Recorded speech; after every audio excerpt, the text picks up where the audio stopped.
প্রিয় দর্শক বন্ধুরা, আপনারা কি জানেন এমন এক নারী ছিলেন যিনি নিজে না খেয়ে অন্যকে খাইয়েছেন, নিজের সন্তানের ক্ষুধা উপেক্ষা করে আল্লাহর সন্তুষ্টিকে বেছে নিয়েছেন। তিনি ছিলেন রাসূলুল্লাহ সাল্লাল্লাহু আলাইহি সাল্লামের কলিজার টুকরো কন্যা হযরত ফাতিমা রাদিয়াল্লাহু তাআলা আনহা। আজ আমরা শুনব এমন এক ঘটনা, যে ঘটনা শুধু একটি ভিক্ষুককে দান করার নয়, বরং আল্লাহর কাছে কবুল হওয়া নিঃস্বার্থ ইখলাসের ঘটনা।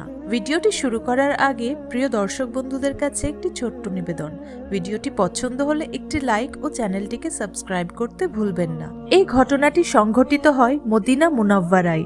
হযরত ফাতিমা রাদিয়াল্লাহু তাআলা আনহা, তার স্বামী হযরত আলী রাদিয়াল্লাহু তাআলা আনহু এবং তাদের সন্তান হযরত হাসান ও হুসাইন রাদিয়াল্লাহু তাআলা আনহু তখন চরম দরিদ্রের মধ্যে জীবনযাপন করছিলেন।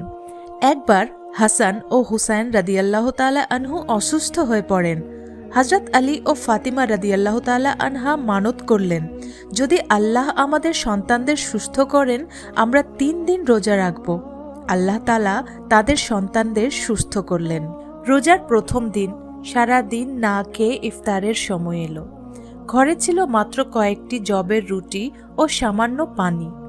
ঠিক তখনই দরজায় কণ্ঠস্বর শোনা যায়, আসসালামু আলাইকুম, আমি একজন মিসকিন, আমাকে কিছু খেতে দিন। একবার ভাবুন তো, 4 জন মানুষ সারা দিন না খেয়ে আছেন আর সামনে শুধু কয়েকটি রুটি। কিন্তু হযরত ফাতিমা রাদিয়াল্লাহু তাআলা আনহা এক মুহূর্তও দ্বিধা করলেন না। তিনি বললেন, আমরা আল্লাহর সন্তুষ্টির জন্যই দান করি। সব রুটি ভিক্ষুককে দিয়ে দিলেন। সেদিন তারা সবাই শুধু পানি দিয়েই ইফতার করলেন। দ্বিতীয় দিন আবার তারা রোজা রাখলেন। শরীর আরও দুর্বল। ইফতারের সময় আবার দরজায় আওয়াজ, আমি একজন ইয়াতিম শিশু, আল্লাহর নামে আমাকে কিছু দিন। আবার সেই একই অবস্থা। হযরত ফাতিমা রাদিয়াল্লাহু তাআলা আনহা আবারও সব খাবার ইয়াতিম শিশুটিকে দিয়ে দিলেন।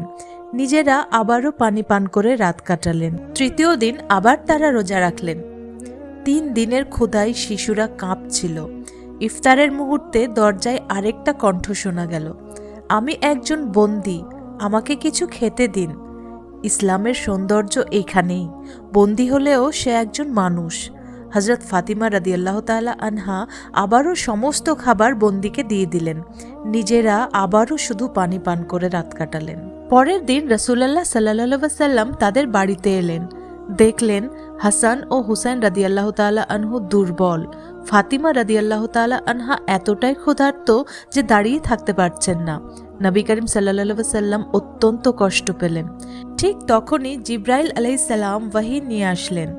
আল্লাহ তাআলা এই ঘটনার প্রশংসায় নাজিল করলেন, তারা আল্লাহর ভালোবাসায় খাদ্য দান করে মিসকিন, ইয়াতীম ও বন্দীকে, এবং বলেন, আমরা তোমাদের খাওয়াই শুধু আল্লাহর সন্তুষ্টির জন্য, আমরা কোনো প্রতিদান বা ধন্যবাদ চাই না।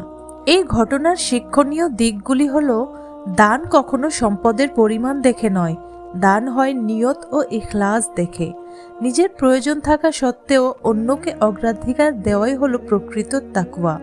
আল্লাহর পথে দেওয়া কিছুই কখনো বৃথা যায় না।